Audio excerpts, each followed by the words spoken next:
The lab we're going to do for this unit, it's a spin-off, an electronic version, a simulation version of a really cool lab that a guy named Millikan did way back in the early 1900s. His name was Robert Millikan. He was an American. He eventually won a Nobel Prize for this work. But basically, he took the theory of parallel plates that we've been working with, and he used it to calculate the charge on a single electron. As you know, electrons are crazy small, crazy tiny mass, crazy tiny charge. So doing that as early as he did took a lot of cool thinking, a lot of cool math, and sometimes the word they use in universities, they call it finicky. It was a finicky apparatus that he was working with, but he got it to work.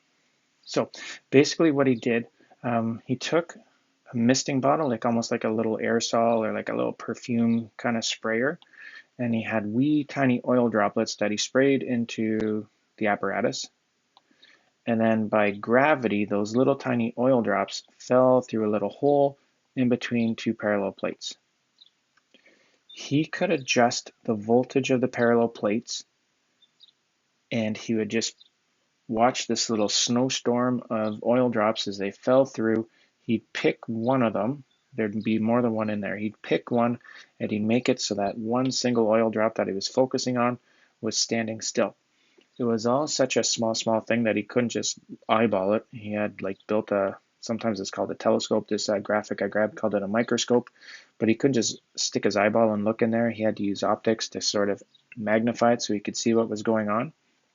But basically, he'd take a wee tiny oil drop and he'd float it between the parallel plates. From what we talked about, we know that if something's floating between two parallel plates, the QV is equal to mgd.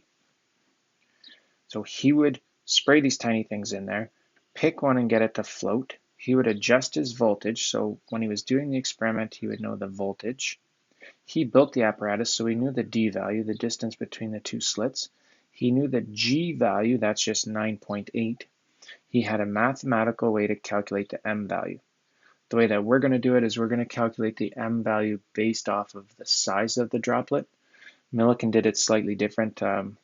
He watched it free fall, and by seeing how quickly it free fell in air, then he used air resistance and he could calculate its mass. We're not going to do it that way. We're going to modify his process. We're going to calculate the mass based on its density. Density is always mass per volume. Oops, that's a little bit messy.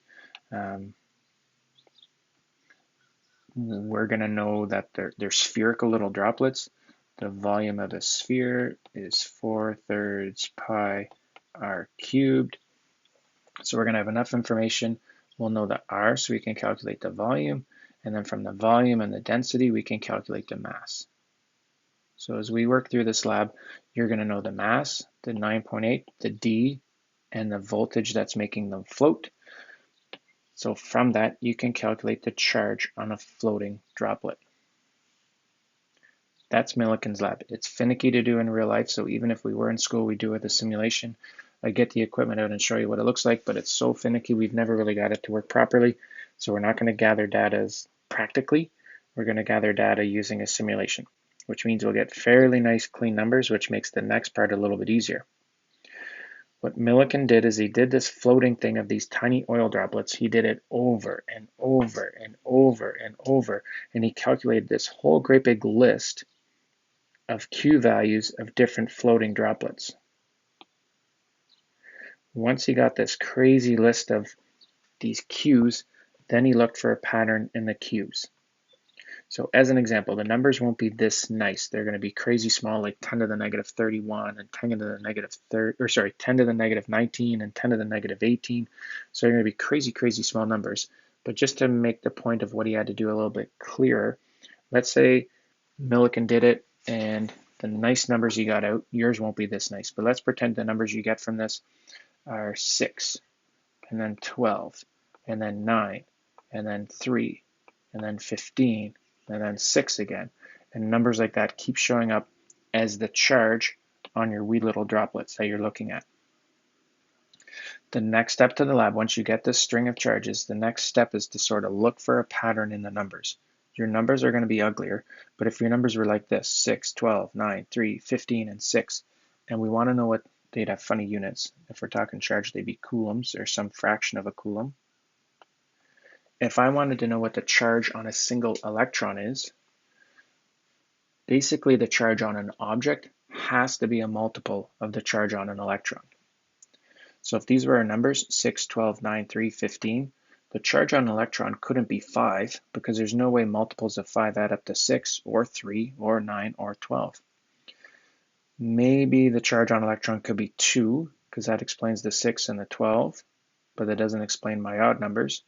So by looking at the string of numbers, we would look for, in math class, we would call it the greatest common factor. In this case, the greatest common factor is 3. So if this was your string of numbers, your conclusion would be the charge on a single electron must be 3, because 3 is the greatest common factor of that string of numbers. It's possible that the charge on an electron could be 1, but if we run the experiment over and over and over again often enough, we generate enough numbers that we'd narrow it down so that we'd figure out the greatest possible charge on an electron. That's the Millikan lab. Here's the instructions of what I'd like you to do. You're going to use a simulation to gather data. I've already made a video for how to work the simulation. What I would like for you to do is, just because I know it's June and we're getting a little bit overwhelmed, just find the charge on 3 floating droplets. Just run through this simulation 3 times. As a hint, you need to know that a nanometer is 10 to the negative 9, but do the math I've outlined here. From the radius and the density, find the mass. Once you get the mass, then plug it into mgd equals q volts and find the q. Do that 3 times. If you wanted to get fancy, you could have a spreadsheet do the math for you. But run through that 3 times and get the charge on 3 different floating particles, droplets. If we had a bit more time and wanted to push it, sorry, this is gone now.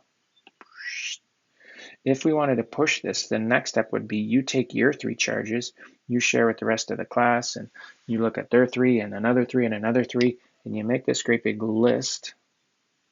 And from that list, look for the greatest common factor. For this year, though, just to save your sanity, and I know you're getting overwhelmed and we got to push through this nice, beautiful June, we're going to skip step 3. All that I would like you to do is figure out the charge on 3 floating droplets, and that's where we'll call the lab quits for today. The next logical step would be what I've typed out in part 3, but we'll skip part 3 for this year. I'm rambling on a bit, so that's where I'm going to end the video. If any of this didn't make sense, shoot me an email and I'll try and do a better job of explaining it to you.